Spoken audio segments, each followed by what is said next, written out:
Hey everybody and welcome back to BK's Bullets. Today we're going to talk about Moon Knight, Episode 2.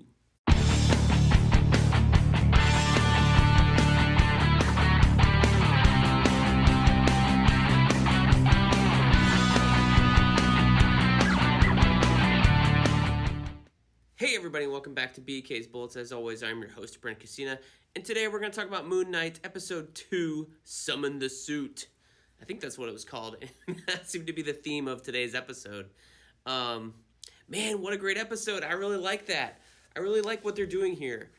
It seems to be like, I was listening to the John Campea show earlier, and Rob Meyer-Burnett talk about Moon Knight, and he brought up a great point that Moon Knight is like never had a really definitive run. Definitive, however you pronounce that word. There's no classic Moon Knight story, right?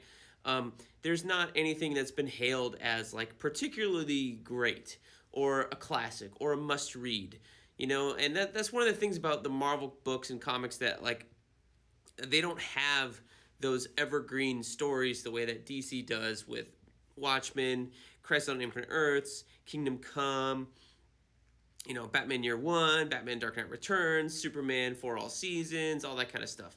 They don't really have a lot of those like standalone stories or Elseworlds. They have good stories, and it seems to be a lot of their maybe evergreens or events. They don't really tend to keep a lot of that stuff in print all the time necessarily. So they're always moving forward. So you're always getting, a new version of Moon Knight. You're always getting a new interpretation of Moon Knight. And that's what we're getting right here with this TV show, is a new interpretation of Moon Knight, and I think that's pretty cool. We're not dabbling in a whole bunch of alternate personalities. We're just dealing with two, at least so far. And we're getting the new iterations on the Moon Knight identities, we have the traditional Moon Knight costume that's got the robe and the cape and all that stuff. And then we have the so-called Mr. Knight costume, which is the suit, like a business suit with the mask and stuff like that, and the gloves. And that seems to be, at least in this version, that's going to be what's that guy's name? Stephen Grant's costume, whereas Mark Spector likes the ceremonial robes of Khonshu, as he called them. And that's the whole deal with the cape and the bandages and all that stuff. So it seems to me that they can both summon the suit. It's just that Stephen Grant's he's not versed in martial arts, so he doesn't have the knowledge in his brain in order to access all the powers and stuff that Mark Spector does with Moon Knight. We saw him, use his strength on the bumper, so it's obvious that when the suit is on, they have some sort of special powers and things like that, some enhanced strength and abilities. The punch that he landed on that jackal was fairly strong, so that's good. I'm glad we saw it was actually a jackal in today's episode, instead of like, is it a cat? Is it a dog? Is it a jackal? I'm not sure, from last episode. So I think that is really, really cool. To give a reason why there's more than one suit. That I think that is really, really cool. So I'm happy with that. Giving Mark a wife in this character of Layla, I think, is an interesting twist. I'm not sure I've ever read a Moon Knight story. Now, I haven't read them all, right?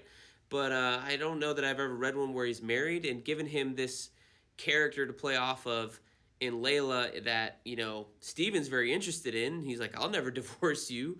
And meanwhile, Mark is like, I'm going to get her out of here because Khonshu's looking at her like, I want her to be my next avatar.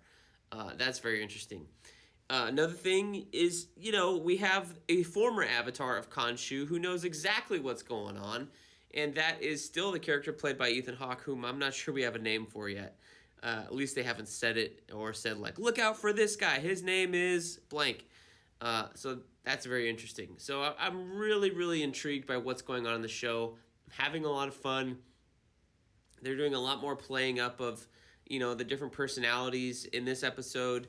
I think maybe I want to see in the future, like, less of a battle between Mark and Steven about who gets to control who.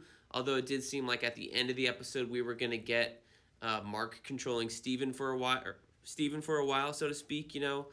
Mark driving for a little bit more longer in the episode. So I feel like we've gotten to know Steven particularly well in these first two episodes. Maybe we'll get to learn about Mark here in the next couple, and we'll have Steven in the background giving his little English accent commentary, things like that. The thing with Khonshu in the storage locker and the lights and him appearing every like 4 light steps or whatever, that was really cool. I really love that shot. And him, Steven just running wildly, just looking crazy, just man, oh man. That was just so much fun. I had so much fun watching this episode. I think this is really, really strong, and I'm really enjoying this series.